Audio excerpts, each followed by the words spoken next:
ഓം തപോവൻ ശ്രീ സത്സായ സച്ചിദാനന്ദ അധ്യായം 18. ദുഃഖിതർക്ക് പ്രിയനായി ആവശ്യക്കാർക്കരികിലായി ആപത്ത് ഈശ്വരനിലേക്ക് അടുപ്പിക്കുന്നു. പാണ്ഡവർ വനവാസം കഴിഞ്ഞ് സുരക്ഷിതമായി ഗൃഹത്തെ തിരിച്ചെത്തി. അമ്മ കുന്തിദേവി അത്യാഹ്ലാദവതിയായി കൃതജ്ഞതാ സൂചകമായി കുന്തി ശ്രീകൃഷ്ണഭവനെ നമിച്ചു, പ്രണാമങ്ങൾ അർപ്പിച്ചു. ഭഗവാൻ അരുളി, പ്രിയപ്പെട്ട അമ്മായി, ഇനി എന്തെങ്കിലും ആഗ്രഹമുണ്ടോ പറയൂ, ഞാനത് നൽകാം. വിനയപൂർവ്വം ഭൃത പറഞ്ഞു, പ്രഭു, എൻ്റെ മക്കൾ കാട്ടിൽ കായികനികളും കിഴങ്ങുകളും കഴിച്ച് അസഹനീയമായ ക്ലേശങ്ങൾ നേരിട്ടതുകൊണ്ടാണ് അവിടുന്ന് സദാ അവർക്കൊപ്പം അവരെ സംരക്ഷിച്ചു സഹായിച്ചു പോകുന്നത്. അതുപോലെ അവിടുത്തെ മാധുര്യവും ഹൃദയംഗമായ പ്രേമം, സംരക്ഷണം, സഹായം, സാമീപ്യം ഇതെല്ലാം ഞാൻ നേടിയത് എന്നെ വിപത്തുകൾ വലയം ചെയ്തുകൊണ്ടത് മാത്രമാണ് പ്രഭു. അതിനാൽ എനിക്ക് ഇനിയും വിപത്തുകൾ നൽകി അനുഗ്രഹിക്കണമേ.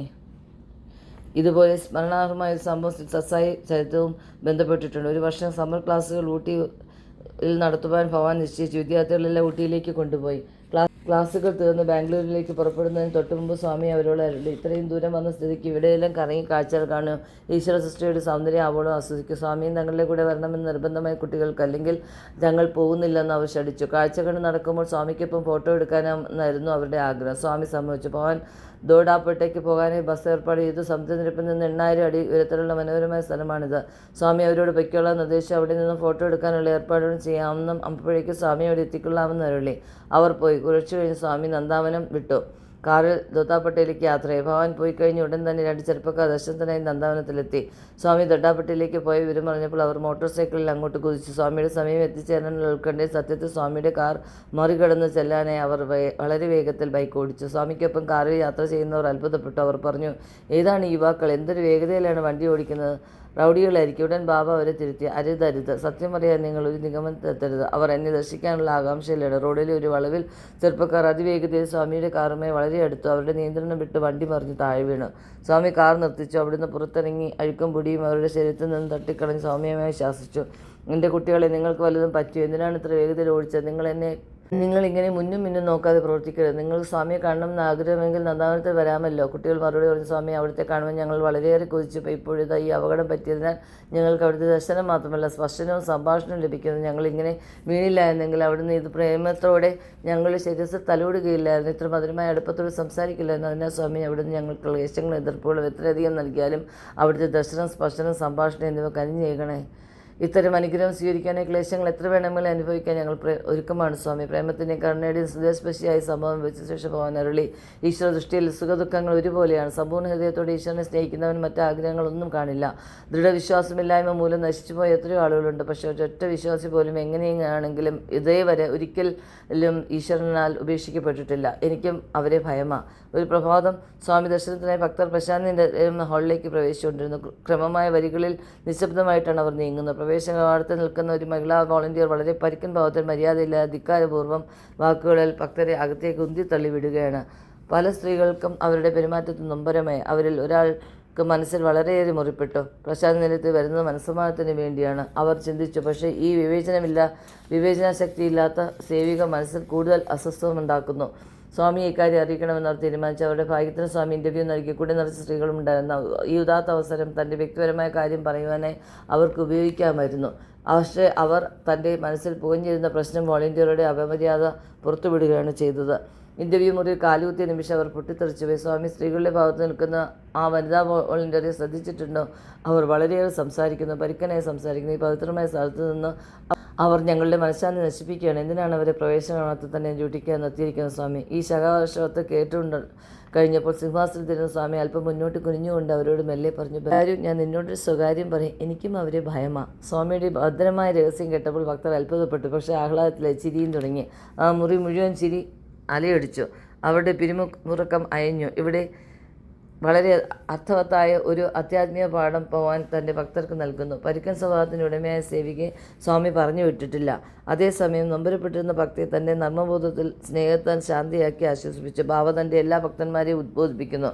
പ്രശ്നങ്ങളിലോ ബുദ്ധിമുട്ടിലോ ഉഴറി നിരാശരാകുമ്പോൾ നിങ്ങൾ എൻ്റെ മധുരവാണികളും സന്തോഷകരമായ സംഭാഷണങ്ങളും ഓർമ്മിക്കൂ, അതിൽ ആഹ്ലാദിക്കൂ. അങ്ങനെയായാൽ നിങ്ങൾക്ക് വളരെ വേഗം ദുഃഖത്തെ മറക്കാനും എളുപ്പം അതിനെ കീഴടക്കാനും സാധിക്കും. പ്രവേശന കവാടത്തിൽ വോളണ്ടിയറിൽ നിന്ന് പലപ്പോഴും അവർക്ക് വീണ്ടും പരിക്കൻ പെരുമാറ്റങ്ങൾ അനുഭവിക്കേണ്ടി വരും. പക്ഷേ അപ്പോഴെല്ലാം സ്വാമിയുടെ വശ്യമധുരവും കുസൃതിയും നിറഞ്ഞ വാക്കുകൾ ഓർക്കും. അപ്പോൾ അവർക്ക് മനസ്സമയത്തോടെ അത് സഹിക്കാൻ കഴിഞ്ഞു. ഉള്ളിൽ സന്തോഷത്തോടെ ചിരിക്കുകയും ചെയ്തു.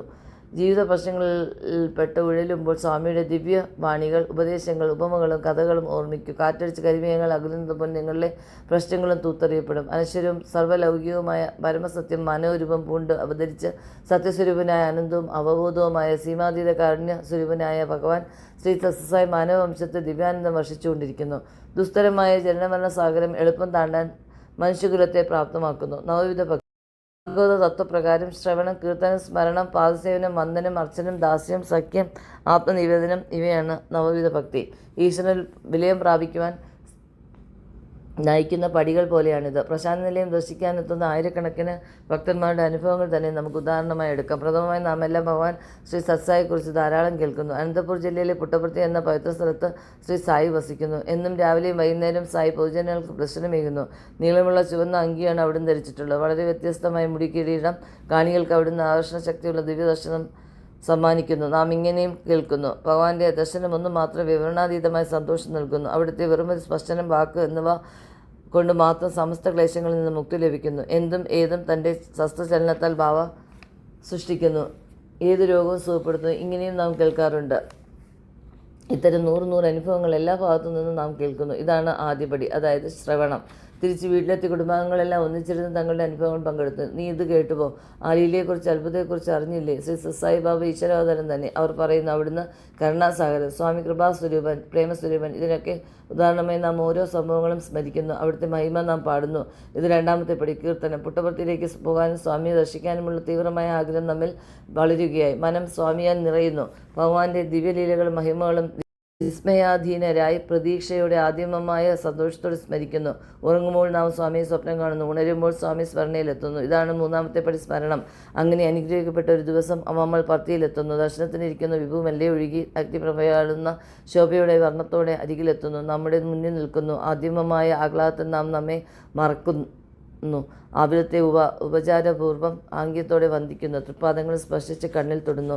അങ്ങനെ അനുഗ്രഹീതനാകുന്നു. ഇത് നാലാമത്തെ പടി, പാദസേവനം. സ്വാമി കൃപയോടെ നമ്മെ ഇൻ്റർവ്യൂ റൂമിലേക്ക് ക്ഷണിക്കുന്നു. ആഹ്ലാദത്തിൽ ജലിച്ചുകൊണ്ട് നാം ഇൻ്റർവ്യൂ റൂമിലേക്ക് നീങ്ങുവായി, തൃപ്പാദത്തിന് അരികിലിരിക്കുവായി. അവിടുന്ന് സിംഹാസനത്തിൽ നമുക്ക് വളരെയേറെ അടുത്ത് ഉപവിഷ്ടനാകുന്നു. നാം നമ്മുടെ മഹാഭാഗ്യത്താൽ അവിശ്വസനീയമായ അത്ഭുതത്തോടെ വിഭുവിനെ നോക്കുന്നു, ആനന്ദിക്കുന്നു. ഇത് അഞ്ചാമത്തെ പടി, വന്ദനം.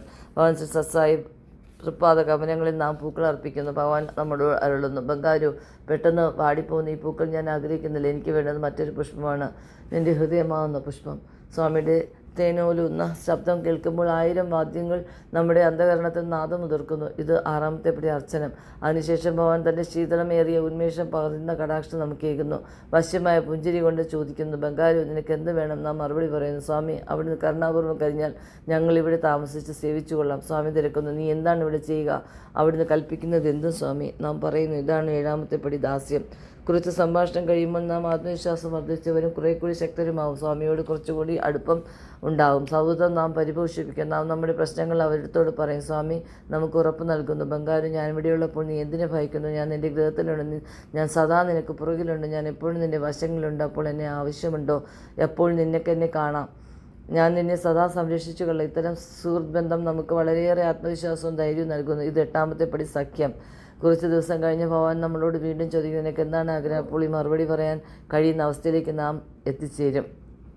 സ്വാമി, എനിക്കൊന്നും ആവശ്യമില്ല.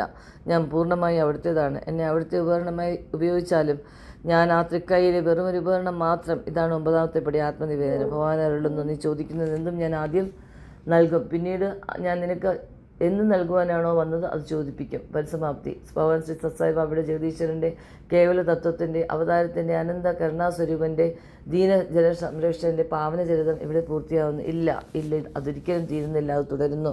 അത് അനന്തമാണ്. സത്യസ്വരൂപൻ, സച്ചിദാനന്ദ സ്വരൂപൻ സമസ്ത ലോകങ്ങൾക്കും അനുഗ്രഹം ചൊരിയട്ടെ. ഹൃദയംഗമമായ പ്രാർത്ഥനയോടെ തികഞ്ഞ ആദരവോടെ സ്വാമിയുടെ മഹിമ പ്രതിഫലിപ്പിക്കുന്ന ഈ ദിവ്യഗ്രന്ഥം തപോവനം അവിടുത്തെ തൃപ്പാദ പത്മങ്ങൾ സമർപ്പിക്കുന്നു. ഓം ശ്രീ സത്യസായി പരബ്രഹ്മേണ നമഃ. ശാന്തി, ശാന്തി, ശാന്തി. അധ്യായം 18.